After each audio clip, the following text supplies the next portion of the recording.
Thank you doctor. FM बलिदा radio city पर आपकी निकी है आप सभी के साथ, और थैंक यू डॉक्टर में आज है हमारे साथ डॉक्टर दीक्षा। सो डॉक्टर दीक्षा, सबसे पहले तो बहुत बहुत स्वागत है आपका, और मैं चाहूंगी कि एक छोटा सा इंट्रोडक्शन हमारे लिसनर्स के लिए। Nikki, thank you so much for having us here. बहुत अच्छा लग रहा है यहाँ रेडियो सिटी के स्टूडियो पे होकर और आप सबसे मिलके। फर्स्ट ऑफ ऑल बहुत ही वेलकमिंग एनवायरनमेंट है और बहुत ही पॉजिटिव एनर्जी और वाइब है आपकी स्टूडियो की, सो थैंक यू। निकी, मैं एक बहुत ही रेगुलर लड़की हूँ। मेरा एक ड्रीम था कि मेरे को सर्जन बनना है और मेरे को हेल्थ केयर में कुछ करना है, तो वही कर रही हूँ। बाकी आई डोंट थिंक कि आप मेरे को एक साधारण लड़की के अलावा कुछ देख पाएंगे। अगर आप एक्चुअली पूछें तो मेरे को ट्रैवल करने का बहुत शौक है। I like exploring. मैं बहुत सारे सेगमेंट्स को एक्सप्लोर करना चाहती हूँ। मेरा कोई शौक, I like reading. I like reading a lot. I think that answers your question. Definitely it answered my question, और हमारे लिसनर्स भी अब समझ चुके हैं कि किन के साथ आगे होने वाली है वार्तालाप। फिलहाल हम बात करेंगे आपके प्रोफेशन के बारे में।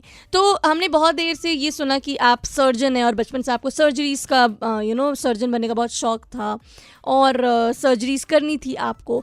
तो आप हमारे लिसनर्स को बताएंगे कि किस तरह की सर्जरीज से आप डील करती हैं। निकी, मैं एक GI सर्जन हूँ। मेरा नीश है surgeries of pancreas, liver, gall bladder. मैं intestines, small and large, food pipe, stomach etcetera इन चीज़ की सर्जरीज करती हूँ। ओके, वेल इसके साथ मैम मैं एक और बात जानना चाहूँगी कि मैम बीमारियाँ तो पहले भी होती थी, लेकिन मैं आपसे ये जानना चाहती हूँ कि अभी के टाइम पर अगर हम रेशियो की बात करें तो what are the ratios nowadays? ये बहुत ही अच्छा क्वेश्चन है निकी। ये फैक्ट है कि आजकल rate of GI diseases across both genders actually बढ़ गया है। आप जो कह रहे हो वो बहुत सही है। गॉल ब्लैडर की बीमारियां अक्सर विमेन में ज़्यादा पाई जाती हैं, बट ऐसा नहीं है कि वो सिर्फ विमेन सेंट्रिक हैं। मेल पेशेंट्स में भी हम बहुत देखते हैं।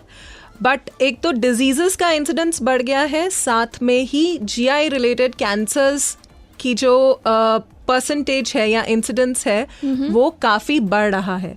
अगर आप एक्चुअली मेरे से एक नंबर पूछो तो 2000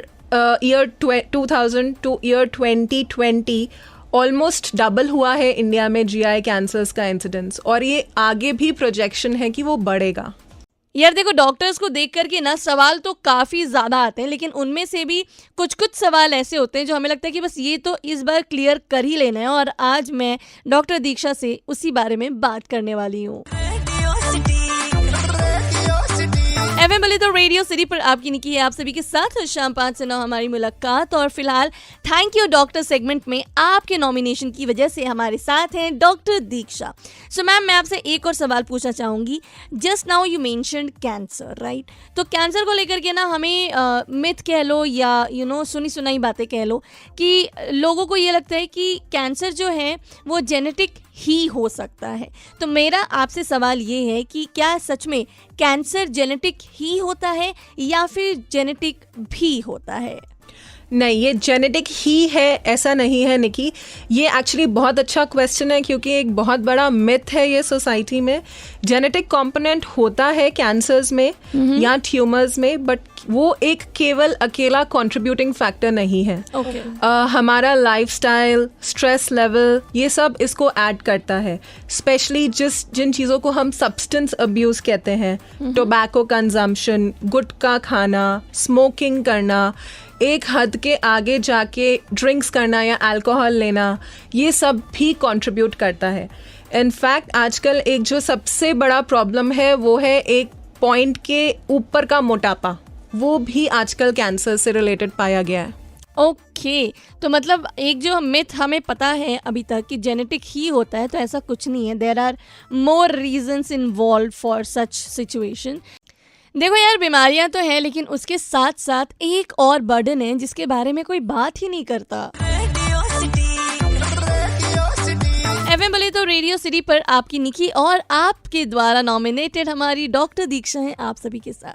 मैम एक बहुत बड़ा प्रॉब्लम या एक बहुत बड़ा बर्डन होता है जिसके बारे में लोग बात नहीं करते और कई बार इसकी वजह से लोग ट्रीटमेंट भी नहीं करा पाते हैं, तो उसके बारे में आज मुझे आपसे बात करना है, and that is the finance. Because क्या होता है कि कई बार ना इन जनरल पब्लिक हमने ये देखा है कि क्योंकि उनकी जो बीमारी है उसका ट्रीटमेंट उनके शहर में नहीं हो पाता है, and because they are not from that sounded family कि वो सारे एक्सपेंसेस को बेयर कर पाएँ, तो कई बार उन लोगों को ना चाहते हुए भी बीमारी का जो ट्रीटमेंट होता है ना वो बेचारे नहीं करा पाते।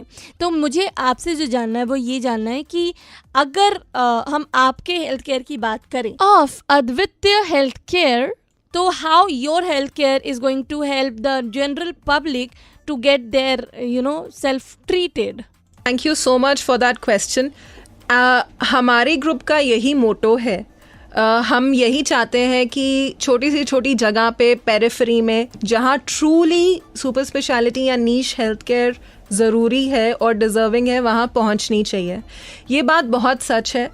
जो आज हेल्थ केयर का सिस्टम चल रहा है, मरीज़ अपना घर छोड़ के उठ के अपने एक फैमिली मेम्बर के साथ कहीं दूसरे देश में जाके या दूसरे शहर में जाके ट्रीटमेंट लेता है।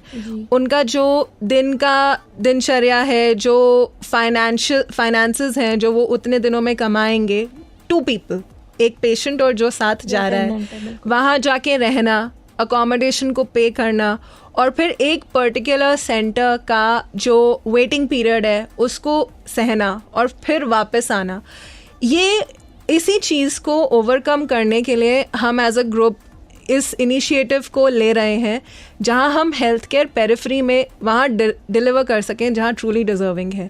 ये जो एक्स्ट्रा खर्चा है हेल्थ केयर का, ये एक बहुत बड़ा बर्डन है जो कि नहीं होना चाहिए। डॉक्टर्स पेशेंट के पास आना चाह रहे हैं। We want the doctors to reach the patients, reversing it a little bit rather than patients getting up, traveling over hundreds of kilometers to go. Well, to I'm a sure hospital for or a that, doctor. ma'am, and thank you so very much for taking your time out and talking to me and our listeners. आप सुन रहे हैं radio city और blockbuster गाने कर रहे हैं आपका इंतजार, ओनली ऑन रेडियो सिटी, रग रग में दौड़े सिटी।